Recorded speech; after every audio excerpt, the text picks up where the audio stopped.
I never imagined that the woman I had trusted for 15 years would become the reason I stopped believing in love. But what she did destroyed everything we had built together. And when she finally came back begging for another chance, she had no idea I was no longer the same man she walked away from. My name is Daniel Carter. I'm 42 years old. And until last year, I truly believed I had the perfect marriage. My wife Emily and I had been together since college. She was intelligent, beautiful, and had the kind of energy that could brighten an entire room. People admired us. From the outside, we seemed to have it all. A beautiful home, a comfortable life, and a relationship that looked impossible to break. But the truth was very different. The cracks in our marriage had started showing long before I allowed myself to see them. Emily had changed. Staying late at work became routine. Her phone was always locked and turned face down. Whenever I questioned her, she would laugh softly, call me paranoid, kiss my forehead, and make me feel foolish for doubting her. And I believed her every single time because when you truly love someone, you trust them, even when every instinct inside you is warning you not to. Then one night, everything collapsed. She came home late again, well past midnight. I was sitting on the couch pretending to watch television, but in reality, I was just waiting for her. The moment she walked through the door, I noticed something strange. She smelled different. It wasn't the perfume she normally wore. It was unfamiliar. Long day? I asked quietly. Yeah, she replied, with a sigh, avoiding my eyes. Something inside me broke at that moment. I can't explain why, but for the first time, I listened to my instincts. When she went to take a shower, she left her phone on the table. And for the first time in 15 years, I broke my own rule. I checked it. What I found shattered me completely. There were messages, dozens of them, from a man named Ryan. They weren't harmless conversations. They were intimate, detailed, impossible to misunderstand. They had been seeing each other for months, maybe even longer.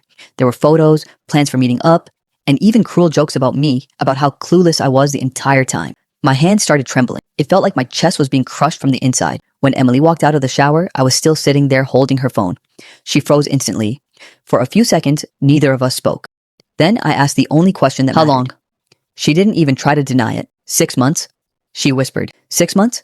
Half a year of lies? Half a year of pretending? Half a year of sleeping beside me while giving her heart and body to someone else. That night, something inside me died forever. I didn't scream. I didn't throw anything. I simply stood up, looked directly into her eyes and said, "We're done." At first, Emily didn't take me seriously. She believed I would calm down eventually. Forgive her the way I always forgave the smaller mistakes. But this wasn't small. This was betrayal. The divorce happened quickly. It was painful, but clean. I gave her exactly what she deserved legally, and nothing beyond that. Afterward, I cut all contact completely. I blocked her everywhere because I needed peace, distance, and a chance to breathe again. The months after the divorce were some of the darkest days of my life. There were nights I couldn't sleep and mornings where I couldn't even focus on basic things. The silence inside the house felt unbearable at times. But little by little, I started rebuilding myself. I began going to the gym again. I picked up old hobbies I had abandoned years earlier. I reconnected with friends I had pushed aside during my marriage. Most importantly, I rediscovered who I was. The man who depended on Emily for happiness no longer existed. In his place stood someone stronger, someone who finally understood his own value. Then, exactly 1 year later, she came back. It was a quiet Sunday afternoon. I had just arrived home when I saw her standing outside my house. Emily, she looked nothing like the confident, radiant woman I remembered. She looked exhausted, lost, almost broken. "Daniel, please can we talk?" she asked, her voice shaking. The memories and pain hit me all at once, but I stayed calm. "What do you want?" I asked coldly, her eyes filled with tears. "I made a terrible mistake. Ryan left me. None of it was real. You were real. You always were." I almost laughed hearing those words. She stepped closer toward me. "I miss us," she whispered. "I miss you. I know I hurt you, but we can fix this. We spent 15 years together. That has to mean something." And she was right. It did mean something. It meant I gave her 15 years of loyalty, honesty, and love, and she threw it away for 6 months of betrayal. I looked at her carefully, and in that moment, I realized something important.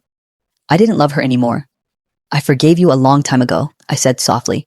Her face immediately filled with hope. "You did?" "Yes," I replied with a small nod. "But forgiving you doesn't mean I want you back." The hope in her expression disappeared instantly. "You didn't just cheat on me, Emily," I continued. "You destroyed everything we built together. And after that, I had to rebuild myself from nothing. I'm never putting myself through that pain again." She began crying harder and reached for my hand, but I stepped away from her. "I'm not the same man you left," I said firmly, "and you're not the woman I once loved." After that, there was nothing left to say. I walked past her, unlocked my door, and stepped inside, leaving the past exactly where it belonged, behind me. And for the first time in years, I finally felt free.